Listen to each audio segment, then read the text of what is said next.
Shalom, brothers and sisters. My name is Israel Sampson. On this Holy Shabbat, I will be doing a lesson called The Pagan History of Halloween. That's today's title. The Pagan History of Halloween.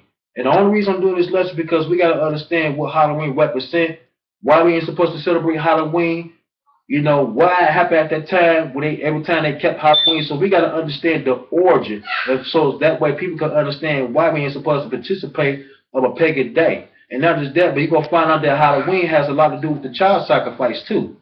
So this is the reason why the title is called The Pagan History of Halloween. And before I even get to the scriptures, I want to start the history at the source I got offline about Halloween, the history. So I'm going to go to this right here, this history, and I got it for the source called Snopes.com. It says more than 2,000 years ago, in an area we know as Irenia, England, and Scotland, and Wales, and Druidic priests capitalized upon fears by neutralizing the belief that the evil spirits was responsible for being about the invert of the cold weather and the shorter hours of daylight. And to protect the spirits, the priests intentionally a festival honoring of Shemhan, the Lord of the Dead. The festival was on October 21st, on the day before the beginning of the Celtic New Year's. So the New Year's Eve celebrated gradually a new momentous proportions, and the priest ordered the people to extinguish all the fires and to gather around huge bonfires on the hilltops. And the fires were intended to frighten away the evil spirits and to honor the souls of the people who died during the past years. And religious rituals performed around the bonfires was followed by a procession back into the villages, and where embers from large fires were used to reignite the heath fires in each homes. Now, so what they did is they would bring, everybody would reunite, they would bring fires, it'd just be a one big bonfire, right? That's what they used to do at the time. Now, it says right here, the notion that the valor of the souls of people, the sinful persons, as well as other evil spirits, were at large in the community during that night. So that's why a lot of people dress like ghosts and demons and stuff, because they represent the ghosts and the demons. They run around in that night of Halloween. A lot of people don't know that, but that's what that idea came from. He says to discourage these mysteries and titles from the acts of retribution and sacrifice was made. Let me read it again. It says to discourage these mysteries and titles from acts of retribution and sacrifice were thrown into the bonfires. At first, sacrifice were domesticated animals. Horses were popular because they were believed to be scarred to the sun god, S-U-N god, with the Bible known as Baal, and who needed attention because he was punishing the people by giving them a few hours of the daylight. Now, before I move on to this black cat, we got to understand. So that means that the horses used to be used in the bonfires, right? And what else? It says black cats were the favorite sacrifice because they were thought to the death. Let me read that again. It says the black cats were a favorite sacrifice because they were thought to be evil spirits transformed to animals. So horses is used, you know, in sacrifice to that bonfire, and cats, right? That's what they used to do. But what did they use to replace the horse and the black cat? So let's go to the other source to get this understanding. It says the title of the website is IsraeliteNet.com, and the history is called A Brief History of Halloween. It says Halloween started in the British Isles with the Druids. And October 31st was the night of the terror called Shemhan, which is the Lord of the Dead, Shemhan. And that the night that the Druids went house to house, demanded a child, a virgin, for a human sacrifice. The victim was Druid's tree. In the exchange for the victim, they left a jack-o'-lantern with a light candle made of human fat. That's where you get the jack-o'-lantern, that pumpkins with the candle inside. The candle represents the children's fat was being used inside the pumpkins. After they get the child who they about to sacrifice, and they will leave the pumpkins right there. supposed to keep the demons and evil spirits out of there. Let's say. It says when some unfortunately, but hold on. This is which these supposed to prevent those inside the home from death and demons that night. When unfortunately couldn't meet the demands or the draws. It was time for a trick, and symbolic hats was drawn in the front door. And that night, Satan and his demons were kill someone in that house. So that's what you get the took the tree from. But kids be like, took a tree. They don't understand. They can't afford the draws. The drawers. Because when the drawers were asked the treat was the kids who they about to sacrifice. And the trick is, if you didn't get them the kids who they wanted a virgin, they would trick you and put a hat in front of your door and without you knowing it. Next thing you know, Satan and demons will go kill you. So what was the hat? How the hat symbol look like? We're gonna find out how the hats look like. Another word, hexagram. Y'all see the symbol right here? This is called a hexagram. The 6-pointed stars, which is the 2 upside-down triangles, right? This is the symbol that the draws use when they put in these people's the doorsteps when they refuse to get their kids away. So they would put a spell, a hex to somebody's house by drawing one of these symbols on their doors. So that way, when Satan the demons see these symbols, they got full power to destroy their family, because this is the most powerful symbol out there. And what's so crazy about this, because we got a lot of Hebrew camps out there embrace this symbol, and they had no idea they put a curse upon themselves. And this is the most evil symbols out there. And we're going to find out about that too. And here's another symbol too right here. I don't know if you can see it that good. If not, I might step down right quick.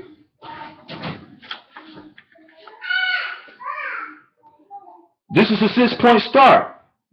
And in the middle of the 6-point star right there, what you see right there, folks, this is a hexagram, which is the same symbol that like these caps have. So about it's the star of David, which is actually the star of Rifrat, or the star of Molech, which is the star of devil.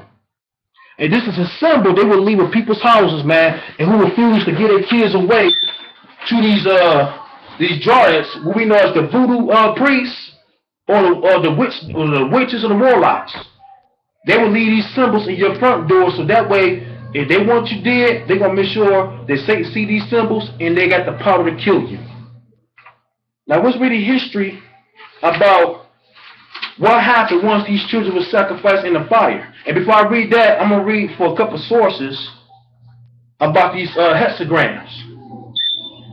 It says, the former Satanist said, telling us that the sorcerer of the hexagram is a powerful tool to invoke Satan. And in fact, the word hex is to be put a hex or a curse on people comes from this word. So with the drawers put the hex of somebody's doorpost, it was a 6-point star right there. It was a hexagram. And this has been around way, way, way before David's time too. Because Nero adopted that symbol too. You know what I'm saying? And so, and not just coming for the former Satanists.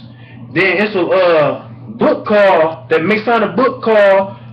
The Second Mile. It's written by Easter Star Books. It reveals that the 6-pointed star is a very ancient symbol, that one of the most powerful. And the hexagram is used in magic and witchcraft and sorcery and cultists and casting zodiacal and horoscopes and by astrologers. It was considered to possess mysterious powers. So otherwise, this hexagram is the most evil symbols out there. So what the drawers did is, when the people refused to give their kids away as a treat to these voodoos or witch doctors, all that type of stuff, they would leave a hexagram in their door so that way Satan could kill them. And a lot of people think that this is the star of David. This is not the star of David. This is the star of Molech. This is the star of Rifrat, which is the star of Satan. This has nothing to do with the Lord. And this is the most dangerous symbol out there. And even the fake Jewish people got it in their flags. That's why the Bible says that these are the synagogue of Satan. We're not supposed to participate in any of that stuff. That's what the Drakes did at that time. They demand a child sacrifice for the people. And we're going to find out not just they sacrificed children to the fire. We're going to read out of this book called Two Babylons, written by Robert Alexander Hipslop. In page 232, in the middle of the paragraph, it says, the God who the Drakes or the Drawers worship was Baal, as a blazing Baal fire showed. So when these people bring bonfires together, that represents Baal right there. And that's where they sacrificed the kids at that time. And the last quoted passage proved that the children was offered into sacrifice to Baal. When the first fruit of the body was offering, it was for sin of the soul. So that's why they asked for little kids who are virgins, because that represents the virgin of the fruit they can offer to Baal. That is why. That's why the Bible said how they offered innocent sons or daughters who was innocent abroad to Molech by burning them. You know what I'm saying? And that's what they did at that time. What else is said right here? Let me see. Then it was offering sin for the soul. It was the principle of the Masonic law. A principle not derived from the particular faith that the priest must partake of.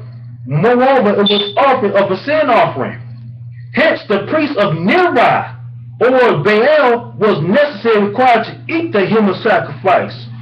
And thus it has to come to pass that Casabel, the priest of Baal, the priest of Baal we know as the witches, which was your warlocks, those were your drawers, the drawers, if I pronounced it right. But I just read the ones they get your kids, to ask your kids for a treat. Those were your daughters, what we call voodoos or witch doctors or warlocks. And they said, the priest of Baal is established the word of our own tongue for devour of human flesh. So what they did is they would take the kids away from the parents, and they would go, they drink the blood, and they burn some of the remains in the fire, and they would eat the rest of the body. They would eat the rest of the body up as human sacrifice. So that's what they did at Halloween Day every single year. So let's go to the book of Deuteronomy chapter 18 and verse 10 through 12. I want to go read a couple of verses, because Satan is busy, man. This is my third time to upload this video, y'all. The devil's really busy. He don't want this truth to get out. Deuteronomy chapter 18, and we're going to start at verse 10. Deuteronomy 18, verse 10. It said, there should not be found among you anyone that makes a son or daughter pass through the fire, or that uses divination, or a zerotas, or a chapman, or a witch, or the charmer, or the consultant of familiar spirits, or a wizard, or Nebuchadnezzar, whatever that word is. And which all do these things are an abomination unto the Lord, because these are the abominations of the Lord that God drive them out before them. So anytime you practice witchcraft, you're a witch or you're a warlock. Warlocks pretty much are male witches. You're wizards. You know what we call today scientists. You know what I'm saying? Some of your doctors, because most of them do witchcraft. You get what I'm saying? And your psychics, they go around communicate with spirits in the spirit world. And when the Bible tells us we ain't supposed to play with familiar spirits, we ain't supposed to have no deals with a person who practices familiar spirits. Those are your psychics. Those are the ones that claim they're talking to your dead relatives, though. But what people fail to understand, that those are demons right there they're talking to. And a lot of people don't understand that Satan and his demons got the ability to transform to loved ones who passed away. Because the Bible teaches that Satan can disguise as the light in an angel. Simple as that. So let's go to the book of Deuteronomy chapter 20 right quick. Matter of fact, let's go to Exodus chapter 22. Exodus 22. And verse 18, it says, thou shalt not suffer a witch to live. So some of y'all women out here think y'all witches and stuff. Y'all supposed to be stoned to death because the Lord said anybody who practice witchcraft or who call themselves witches, they deserve to be stoned. And we can read that in the scriptures. That means that any man who decides want to be a warlock or a voodoo priest, y'all deserve to be stoned too. Be stoned to death. Y'all deserve to be put to death. Because when the Lord returns for anybody who practices type of black magic and all that type of evil stuff, they will be destroyed and they go into the lake of fire. Simple as that. So now let's go to the book of Leviticus chapter 20 and verse 1 through 8.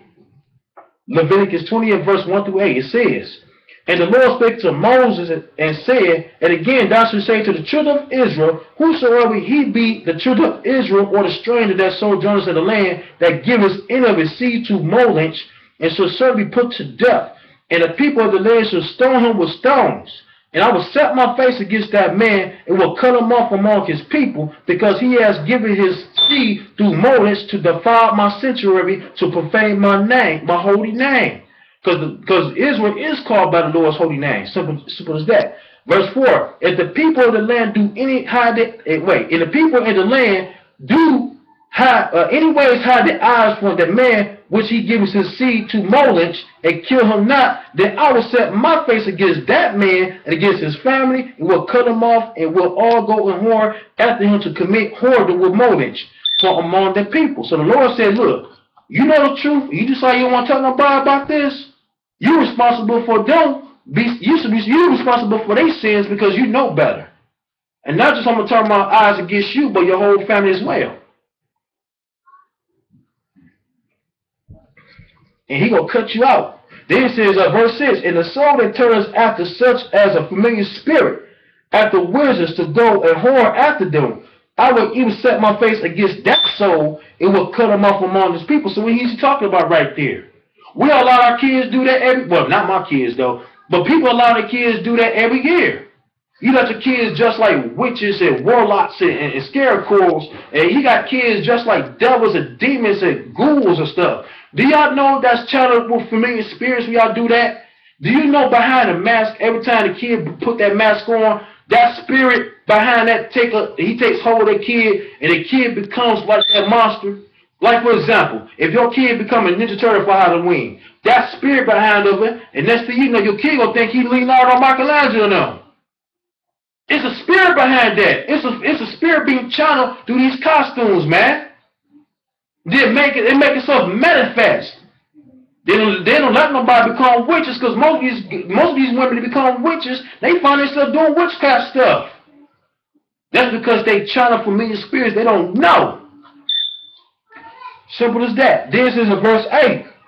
And you should keep my statutes and do them. I am the Lord that God sanctify you. So we're supposed to keep these statutes. It is a statute that we ain't supposed to practice no witchcraft. We ain't supposed to practice no familiar spirits. We ain't supposed to sacrifice our sons or daughters to the Moloch, what we know is modern day Halloween and / abortion. We ain't supposed to do none of that stuff, man. But we got some evil Israelites, they know the truth. And some don't know the truth, they decide they want to go send their kids to the fire, spiritually. You know what I'm saying? And they're not even thinking about the future, because they don't understand that when you allow your kids to celebrate Halloween, you give your kids away to the devil. And that's why most of these kids come demon possessed. Especially these last days, y'all. I hope y'all understand what's going on these last days. Kids playing with magic, black magic and all that type of stuff. Because the parents is not obedient to the word of God. Now, let me see. Let's go to the book of Psalms, chapter 106. Psalms 106 and verse 37 through 40. It says, let me see. Matter of fact, verse 35. Actually, verse 37. It says, yet they sacrifice their sons and their daughters unto devils. They shed innocent blood, even the blood of their sons and their daughters, who they sacrifice unto idols of Canaan. And the land is polluted with blood. They were defiled with their own works and went whore after their own adventures. Therefore, which is the wrath of God kindled against his people, and so much that he abhor his own inheritance. The Israelites, our people, that's the reason why we got kicked out the land. That's one of the reasons why we got kicked out the land of Israel. Because we kept the Halloween, we did all the other things like these heathens other nations did. And because of that, we got kicked out the land. Simple as that. So let's go to Romans 12, verse 2. Go to the book of Romans chapter 2 and chapter 12, verse 2.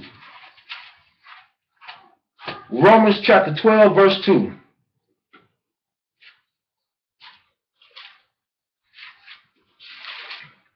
Romans 12, verse 2. Be not conformed, it says verse 2, and be not conformed to this world, but be ye transformed by renewal of your mind, that ye may prove that which is good and acceptable unto the will of God. Let me read that again. Be not conformed to this world, but be ye transformed by the renewal of your mind, that ye may prove that it is good and acceptable, perfect, the will of God. So we must renew our minds. We cannot be conformed to this world. That means we cannot keep the devil's holidays. Easter, Halloween, Thanksgiving, Christmas, Valentine's, Sweetest Day, St. Patrick's Day, all that is pagan holidays. We're not supposed to be conformed to this world, Israel. We're supposed to keep these laws, statutes, commandments. We got people don't want to keep the laws in the captivity. They keep it outside of their captivity, but they keep Halloween, but they don't want to keep none of God's laws in the Bible when it comes to these feast days, but they sure celebrate Halloween. You got Israelites in this church who keep Thanksgiving. I know because I used to go to camp with them. They would tell you, I still go to Thanksgiving. So you telling me you still celebrate these man's traditional holidays. That's why Jesus said in Matthew, he said, how can you make the commandments of God know to void through traditions of man? You know what I'm saying? So we must not be conformed to the world, people. We got to come back to the Lord. We got to keep these laws, statutes, commandments if you want to make it to the kingdom. But if y'all don't want to make it to the kingdom, y'all end up finding yourself in a lake of fire, that's because y'all keep on doing y'all doing right now, what y'all doing today. Y'all celebrate a satanic day of the year, which a lot of kids come up missing every single year. Do you know, according to the FBI, that Halloween is the day that all the children come up missing more in the year than all the other months? Did y'all know that? This in the FBI reports. Because they understand that most people who's in witchcraft, who's a witch and a doctor, they don't want to sacrifice the babies and kidnap the kids and sacrifice to idols and stuff and eating their flesh. And that's why most of the people, they come up missing in the back of the milk carton or whatever, you don't see them no more for 20, 30 years. That's because they dead. Some of them already been eaten alive. I ain't going to even go into that. So let's go to the book of 1 Corinthians chapter 10 and verse 21. Most of your meat down is meat. It ain't hamburger. It's not really beef meat. Those are human being meat. McDonald's meat is made out of human meat. Do your research. And that's what these fake Jewish people do every year around this time. They keep this day. They sacrifice the blood of our people, Israel, the real Israelite, the black people. Because we don't want to come up missing every day. They drink the blood. They sacrifice our organs or organ harvesting. And they eat our bodies up, or they sell it to the big time corporation. They sell patties and make money out of it. You know where the hell McDonald's can sell over $100 worth of beef? Ain't that many cows in the United States. Those are people eating. They don't even know that. So let's go to 1 Corinthians chapter 10 and verse 21. It says, ye cannot drink the cup of the Lord and the cup of devils. You cannot partake of the Lord's table and the table of devils. And this for all some of y'all Hebrews and some of y'all Christians out here. Matter of fact, I ain't worried about the Christians. They already lost. They worship the devil anyway. But for y'all Hebrews, how can y'all keep the commandments and talk about, well, the Bible ain't said not to keep the Halloween, and y'all got your kids out there go trick-or-treating and all this type of stuff? Do y'all come back and try to keep the commandments of God? That doesn't make any sense right there. If you're going to keep the laws of God, keep the laws of God. Because the Bible made it clear, blessed are those that do the commandments because they went in through the gates. You know, so if you can get to you to do sorcery and witchcraft you want, the only place you're going to is the lake of fire. And I know this is a short lesson of the history of Halloween. I hope y'all understand, y'all learn where they get the whole idea of trick-or-treating. As a matter of fact, I forgot something. I want to get to the black cat part. Because somebody asked me, well, Why the black cat is always associated with Halloween? That's a good question. Let's find out. So according to the source of slopes.com, it says that sacrifice cats begins a number of times with a church decree that felines were friends of the devil. With they dotting eyes and sinister looking coats, the color of death. Black cats became known as witch mascots. They were known as familiars through witches communicate with spiritual way. Witches could communicate with the spiritual world. So otherwise, they use these black cats every year or in the month of October as mediators to communicate with the dead, with the spirits of demons and devils. Which goes all the way back to the Garden of Eden, because the first animal that Satan possessed was what? A serpent. You know what I'm saying? So Satan always possessed animals like black cats or crows or owls or black dogs or horses, because they represent the devil. Pretty much unclean animals. You get what I'm saying? So these black cats played a important role in Halloween because they're the ones that who the witches could talk, that the witches could communicate with Satan himself through these cats. Simple as that. So I hope y'all got some learning, understanding about the Halloween. So I hope y'all keep your kids. I hope y'all repent. So other than that, shalom, and y'all keep the laws.